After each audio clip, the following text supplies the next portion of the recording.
Hi, welcome. I'm Eleanor. I'm so glad you're here. I'm so excited that you are trying right sizing with design.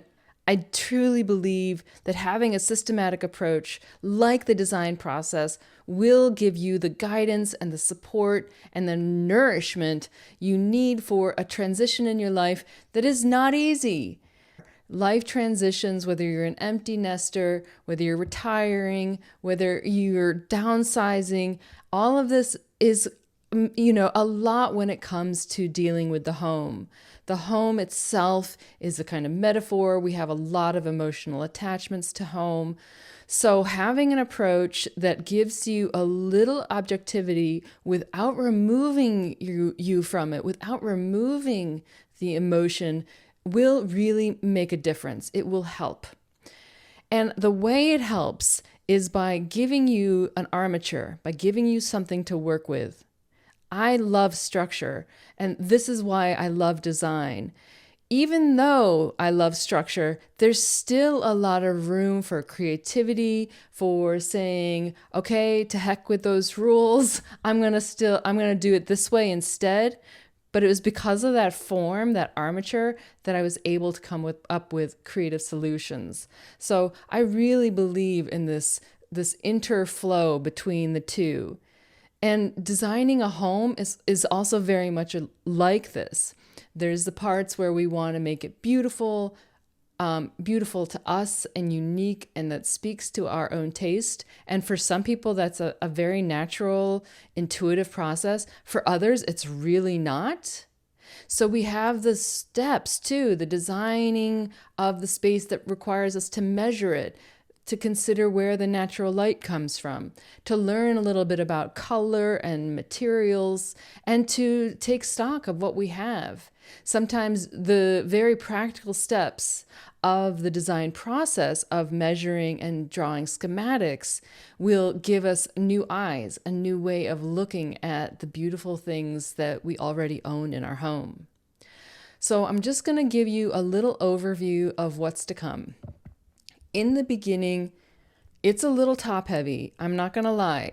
It's always top heavy for me beginning the design process, whether it's for myself or with a client. And that's because it's a little more time consuming. And it's not that these skills are difficult, but to carve out the time to measure the space, to document those dimensions, to then convert it into a scaled drawing. These things take time. The good news for you is that you get to do it with a video, and you get step-by-step instruction. I highly recommend you do it in small chunks. Try not to rush. This is really a process that's gonna take the time it takes. If you have to rush, I would still plan breaks. I would still not try to cram, try to find a pace that you can sustain. That's the way you're going to get the most out of this. So we start with measuring the room. Then we learn how to scale the drawing. Then we learn how to draw schematics, which is my favorite. I have a lot of favorites, but I love schematic drawing. This is where you get to test out ideas you have for your space, where you get to explore new ideas as they emerge. And then after schematics, we get into what we call the design development phase. And here is where you will learn about design concepts, a fun, sort of poetic aspect of design where you get to think through something more particular about yourself.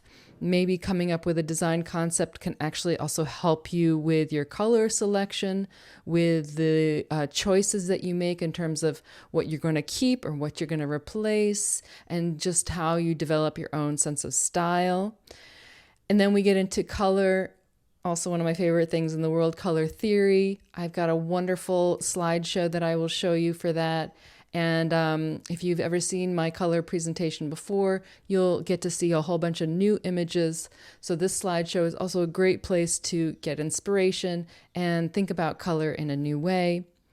Then we get into FF&E, furnitures, fixtures, and equipment. And this is where the process roadmap and the spreadsheet will come in a big way. I show you the templates, I show you how to use them, and this is really meant to come later in the process. So you can jump ahead. In fact, so since we're talking about process roadmaps, you can go check it out in chapter 3, I think it is. Chapter 3.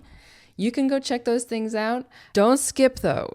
Take the time, go through the first 2 chapters, do the lessons, get yourself set up, because it's designed as a sequence, and a process roadmap is about doing things in a certain order. It's about figuring out all the things you need to do and then doing it in the right order.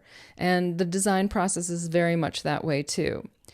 And then the spreadsheet, again, I'll show you how to use it, but that is where you start to create your inventory of all the minutia. This is where you track this very detail-oriented process, and you make sure you don't forget anything. It's a wonderful system to learn, and so that comes in chapter 4. Then you have all these components. You have your vision for your design, the floor space, planned out.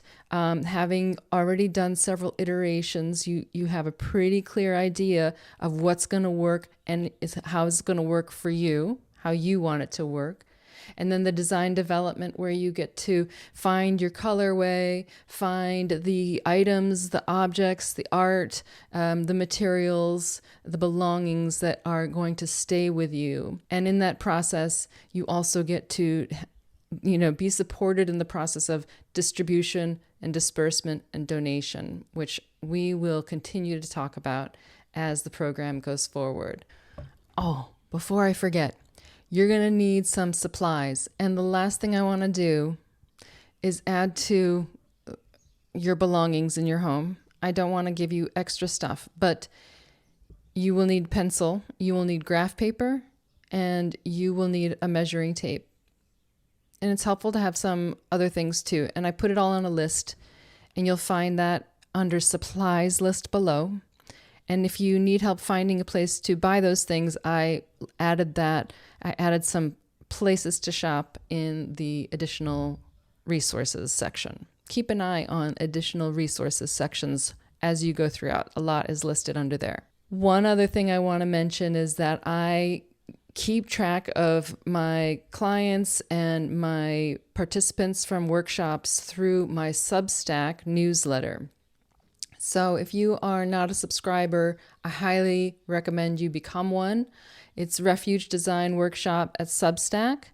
So if you don't see the link on my website, just email me and I will be happy to add you to the list. You can become a free subscriber, and a lot of content is available for free. If you become a paid subscriber, you get access to all the content all the time, and also get to be part of the community, welcome to comment on posts, and we have conversations and so forth. And this is how I'm going to be opening up the community of Rightsizing with Design going forward through the Substack app. So be sure to check that out. All right, what else? Oh yeah, one last thing before you start, or maybe think of this as like how you start. Think through what you want to get out of this process. What's your goal? What are your goals? What are the desired outcomes? So try to write those down and hold them as a kind of orienting, as your North Star. Because when we get into the design process and our ideas start to get generated, which is good, which is what we want, we can get sidetracked. So if the outcome that you desire is to have fewer belongings and a simplified lifestyle, write that down. Keep it somewhere where you can check on it every now and again. If the desired outcome is to increase beauty in your space with a minimalist vibe, whatever it is, again, try to think that through. Write down three desired outcomes. Okay? And now that, I think, is all I needed to say in the beginning. And I wish you all the strength and patience and perseverance and enjoyment that I know is possible with Rightsizing with Design. Okay, I look forward to working with you throughout the process. See you real soon.